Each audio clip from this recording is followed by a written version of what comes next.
तो एक दो युवकों ने पत्थर ईंटा लेकर के वो जो गाड़ी थी उसका शीशा तोड़ दिया। लेकिन पहली बार ऐसा हुआ कि थाने तक लेके आए।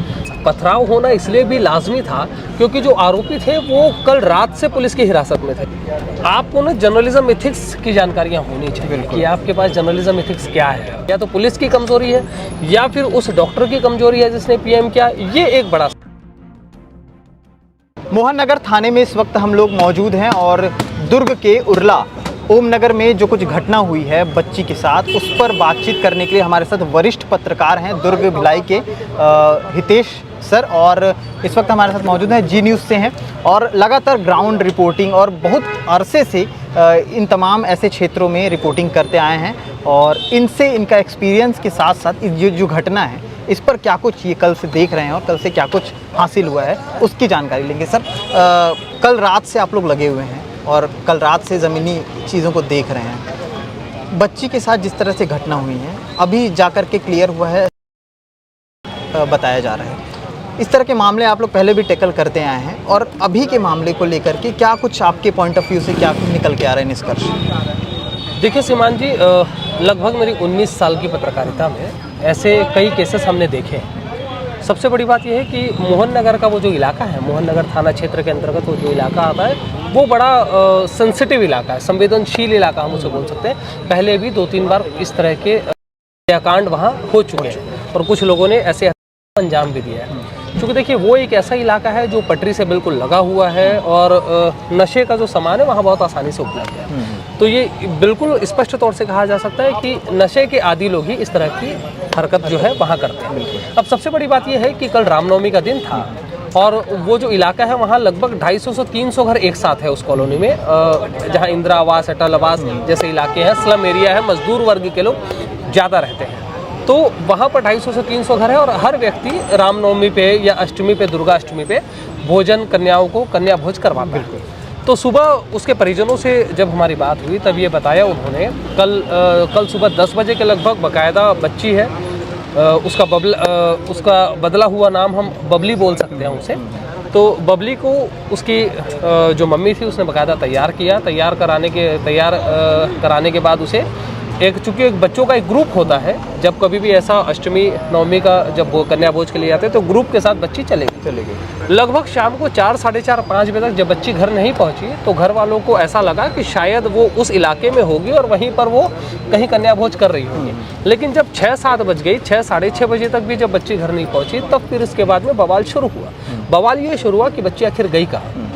परिजनों ने कुछ लोगों से पूछताछ की, तहकीकात हुई तो पता चला कि वो जिन लोगों के साथ वो गई थी भोजन करने वो सारी बच्चियां, जितनी कन्याएं थी वो घर पहुंच चुकी थी, लेकिन बबली नहीं पहुंच पाई। बबली एक बदला हुआ नाम है, हमने काल्पनिक नाम उसे दिया है, बबली नहीं पहुंच पाई। तो अब जब वो नहीं पहुंच पाई तो परिवार वाले चिंता में आ गए।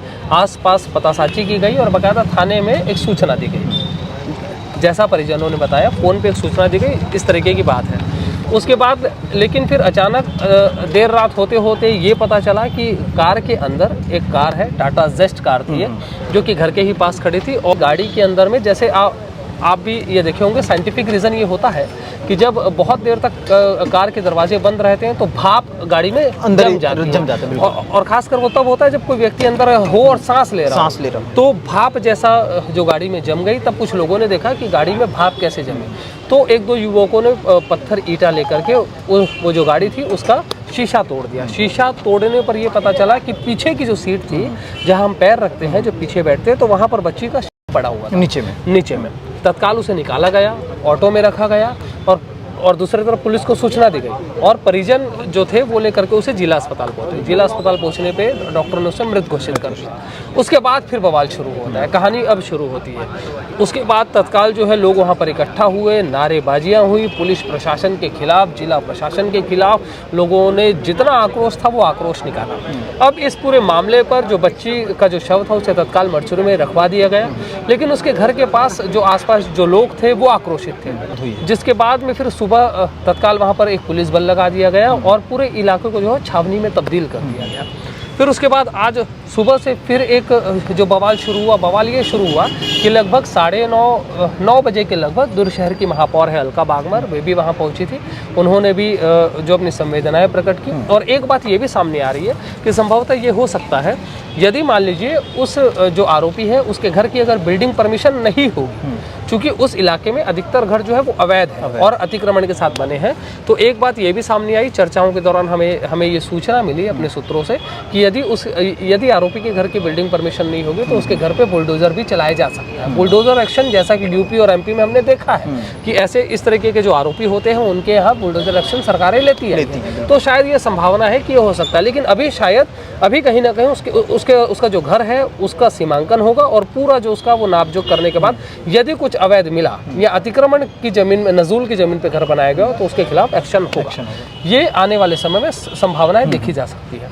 उसके बाद में फिर जो उस क्षेत्र के जितने युवा थे वो सभी इकट्ठा हुए और उन्होंने बाकायदा लगभग 200 से 250 लोग वहाँ के जो ई रिक्शा थे, वहाँ के जितने भी लोग थे, जो ऑटो टेम्पो थी, उसमें बैठ करके वो लोग यहाँ इकट्ठा हुए और मोहन नगर थाने पहुँचे और लगभग 300 से ज़्यादा की संख्या में लोगों ने थाने में जम के उत्पात मचाया।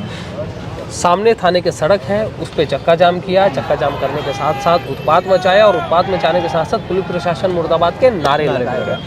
अब इसी बीच बच्ची का जो पीएम था वो करवाया गया। लेकिन देखिए ये पहली बार ऐसा हुआ है अब तक मैंने तो खैर अपनी जो जर्नलिज्म जर्नी में ये पहली बार ऐसा देखा कि अगर इस तरीके के संवेदनशील मामलों में जब पीएम होता है तो पीएम होने के बाद जो तहसीलदार होते हैं या जो न्यायिक मजिस्ट्रेट होते हैं उनके समक्ष ये होता है और उनके समक्ष होने के बाद में जो होती है जो तत्काल कफन दफन के लिए रवाना कर दिया जाता है।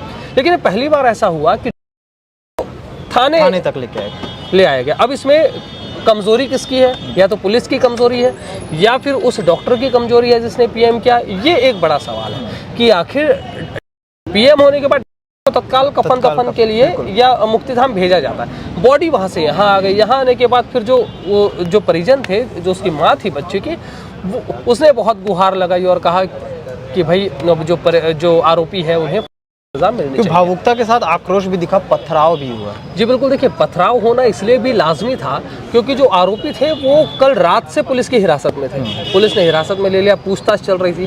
तो ऐसी कौन सी पूछताछ थी जो इतने लंबे समय तक चली? पहली बात ये। दूसरी बात ये है कि चूंकि देखिए पीएम काफ़ी लेट हुआ, ऐसे मामलों पे प्रायः हमने अब तक देखा है कि यदि इस तरीके का कोई मामला आता है तो आधी रात भी पीएम होता है। बिल्कुल आपने देखा होगा सुप्रीम कोर्ट के दरवाजे भी आधी रात खुलते हैं। इसके अलावा आधी रात भी पीएम होते रहे, लेकिन पीएम कराने में इतना ज़्यादा डिले किया गया। सबसे बड़ी बात यह कि पीएम यदि जल्दी हो जाता या तात्कालिक रूप से सुबह अगर अर्ली मॉर्निंग पीएम हो जाता तो शायद इतना बवाल नहीं होता। तो कहीं ना कहीं प्रशासन की भी इसमें गैर जिम्मेदाराना जो रवैया है प्रशासन का देखने को मिला।